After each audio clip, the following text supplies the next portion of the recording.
I'm Rob with Intivix here. Are you a Microsoft 365 customer?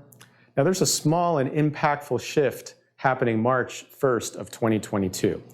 Now one of the biggest benefits to the Microsoft 365 platform has been the consistent development and regular release of new features.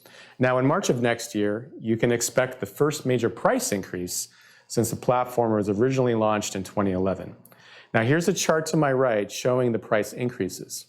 Now the only products affected on March 1st are the ones shown, though these are of course the most popular core offerings on the 365 platform.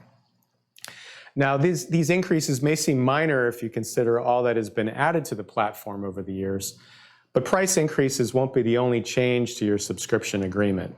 Now if you've previously been a month-to-month customer with Microsoft, you should be prepared for even larger changes.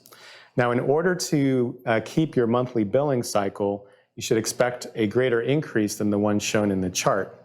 But note that these specifics have not yet been released at this point. Microsoft is pushing its 365 customers towards, what you guessed it, annual agreements with penalties for early termination. Additional restrictions to your yearly commitment now also prevent you from subtracting license counts midterm or downgrading license types. Now, prorated license upgrades and increases are, as you would guess, unrestricted.